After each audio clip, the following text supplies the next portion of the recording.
Of all the various forms chaos takes in the world, there are none quite as influential as the second moon, a hateful green orb known by man as Morsalib.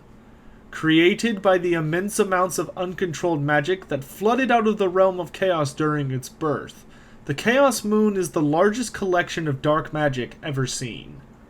Unknown to most, rather than being made of earth or stone, Morsalib consists entirely of warpstone. Warpstone itself is simply dark magic given a physical form that persists until consumed or destroyed, often corrupting everything around it. The mere light given off by the sickly green stone is rumored to cause mutation and madness from prolonged exposure. It can also take on strange abilities when gathered in significant quantities. With this knowledge, it should be no surprise that Morsalib is more than just an immense warpstone moon. Indeed, by some rumored accounts, it may even be alive. The second moon is quite infamous for occasionally shedding massive chunks of warpstone off of itself, which then plummet to the ground as flaming comets to wreak devastation upon entire civilizations. It is believed that events such as the birth of the nefarious Skaven and the blight that polluted Sylvania's once fertile land can be attributed to such meteors. There are of course confirmed events, such as when Morsalib spat upon the city of Mordheim, causing it to fall from one of the Empire's greatest creations to the infamous City of the Damned. Yet, not everything that has fallen from the Chaos Moon's embrace is mere warpstone. For there was one time something far more foul fell from the sky.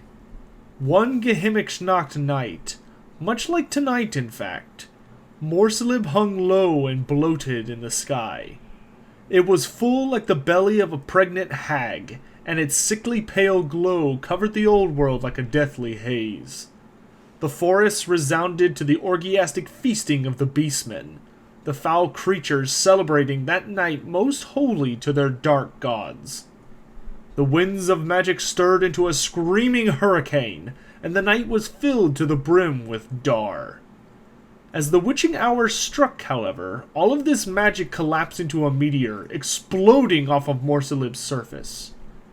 A blazing horned comet streaked across the sky, briefly tracing a green scar across the night, before hammering through the clouds and smashing into a sacred grove at the base of the barren hills.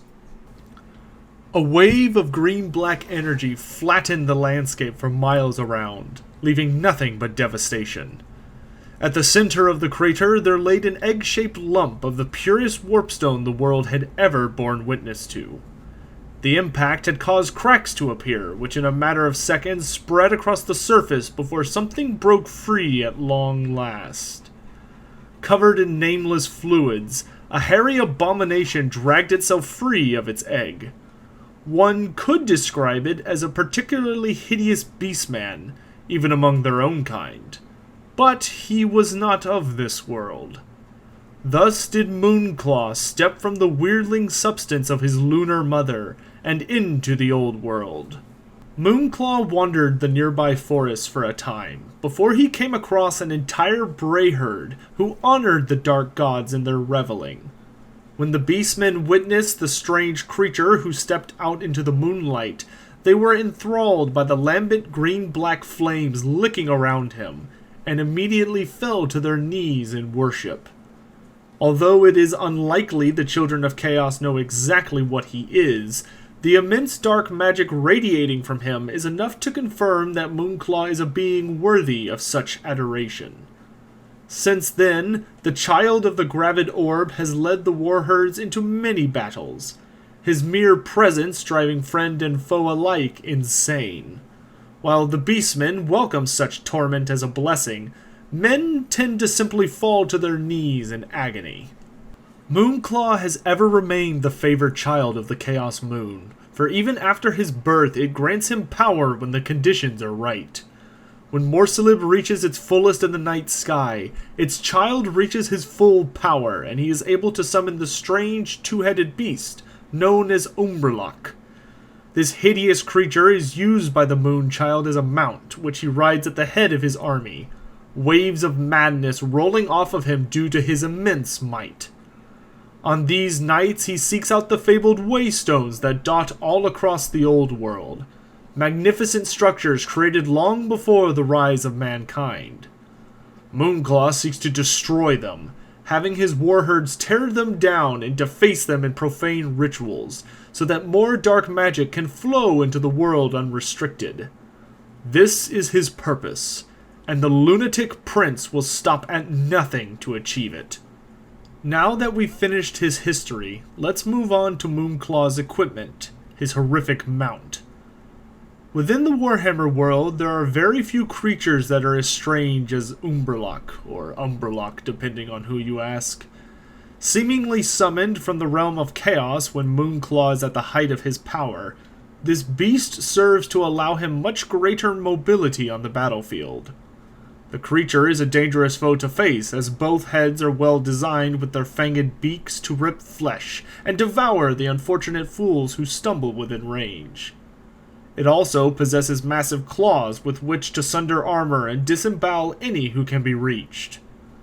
Beyond that, Umberlock doesn't possess any unusual traits besides merely its appearance, which seems to be a horrifically mutated amalgamation of griffin, lion, and lizard-like creature with bony protrusions all over. Something to beware indeed. Moving on, what Moonclaw may be lacking in the realm of equipment, he quickly makes up for in his skills. The most infamous ability of the Lunatic Prince is that waves of insanity continuously pour off of him to affect those nearby. Any who get too close to Moonclaw, including his own faithful troops, often have their minds scrambled by pure madness, as the aura radiating off of him corrupts any brain within reach. Like most of his abilities, the more prevalent Morsalib is in the sky, the more devastating this power becomes.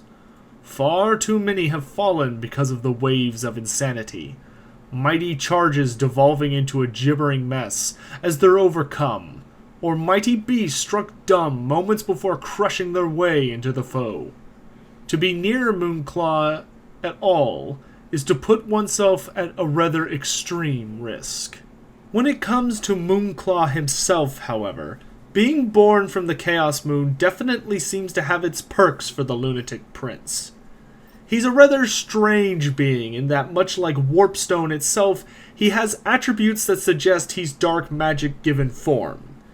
This results in his body having an unnatural resistance that can shrug anything from a giant's club to a cannonball off with unsettling ease.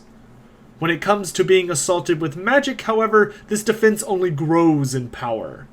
Moonclaw is virtually immune to offensive spells, easily able to walk through cataclysmic magic designed to slay the mightiest of beasts. But when one considers that he was born literally from a pure Warpstone egg, which would have horrific magical effects on those not immune to such things, this is hardly surprising. Then there's the relationship with his mother. When the Chaos Moon is full in the night sky, Moonclaw will often initiate battle against some form of civilization that enrages his alien heart. On such nights, he gains horrific new powers well beyond just summoning his faithful mount. On these dark evenings, the Lunatic Prince goes from being a fairly weak wizard to more powerful than most Bray shamans. This alarming upgrade is caused by the sheer amount of Dar pouring through his system that can be unleashed to devastating effect upon the enemy. In addition to this, the child of the Gravid Orb can also unleash one of his mother's defining attributes to wreak havoc. Gestating with his arms up towards Morsalib, he can cause the moon to shudder and rain down a shower of warpstone meteors upon the enemy. To say that this ability is deadly is such a grave understatement that there isn't sufficient language to describe it. The impact of a meteor hurled from orbit is enough to slaughter most foes, but this is Warpstone, so it has immediate effects of devastating mutation, and waves of raw magical energy killing everything nearby. Thankfully, he can only call down a few such projectiles in a single night, but woe to those he deigns it worth unleashing upon. The final thing that really must be mentioned about Moonclaw is that he's probably the most insane character in the Warhammer universe. Oddly enough, the language he speaks seems to be a unique tongue known only to him, though apparently he can convey enough for Beastmen to take orders, but that's not really saying much.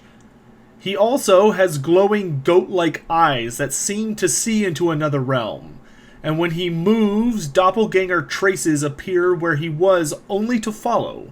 This causes a disorienting effect of his movement being extremely blurred and difficult to follow. That pretty much wraps up everything you would need to know about the nefarious Moonclaw. As this is the first hero we've covered in the lore series, it should be noted that most will not have a famous battle segment, as they never appeared in the lore outside of their base descriptions, making this section unfortunately obsolete.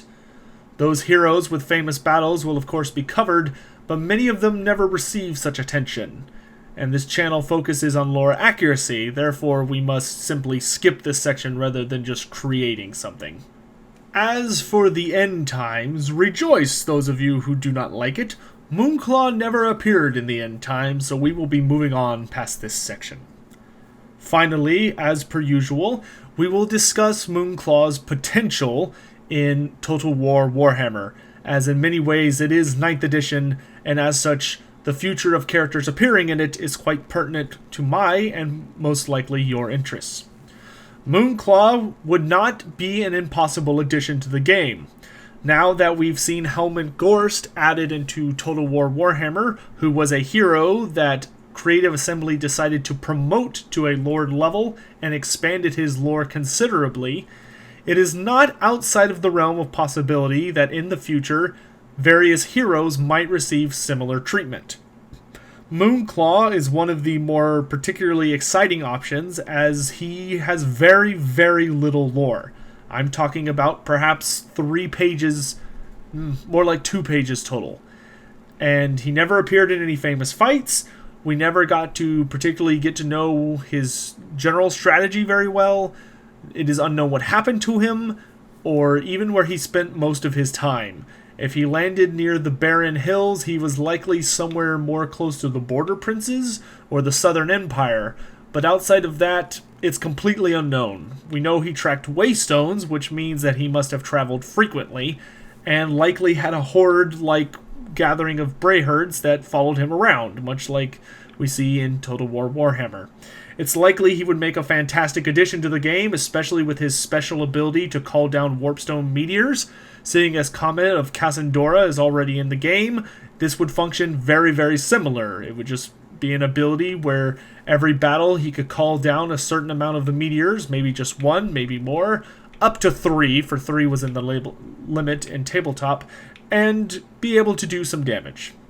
Waves of Insanity would easily manifest itself as just doing leadership damage to nearby foes, and the only other thing outside of that would be important is summoning his mount, which could easily be done by growing levels until you reach the appropriate power to summon it, and of course the Ward of Morsalib, which is what protects him, making it so that he has very much designed a unique physical and magical resistance, which can be very easily represented by giving him a straight, very light physical resistance, but a very heavy and significant magical resistance. That pretty much comes to the end of Moonclaw's video, but of course, I do have one final warning for you, listener. Whenever the dark moon is full, or Dar ripples through the night like one such as this, beware the child of Morsalib. He will come for you in the night, his power so immense that it crackles about him like black lightning. Resistance is futile, for first his madness will begin to break your mind. Insanity clutching to drag you down into a pit of despair, from which you'll never escape. And that's if you're lucky. Perhaps your fate will be to face the prince himself, to be ripped in half as Umberlock's heads fight to devour your bloody remains. Or maybe, just maybe, you'll be the truly unfortunate victim. the one captured to be sacrificed by Moonclaw to satiate the endless thirst of his terrible mother. A cruel green moon that leers down on your pitiful world. To have your soul offered up to demons and worse, to be tortured and devoured endlessly for the rest of time and beyond. Yes, beware the nights when the moon waxes full and the dark winds blow strong, for nothing will save you. Not steel, faith, or gunpowder. No, this is Geheimisnacht. And for you, there is only madness and death.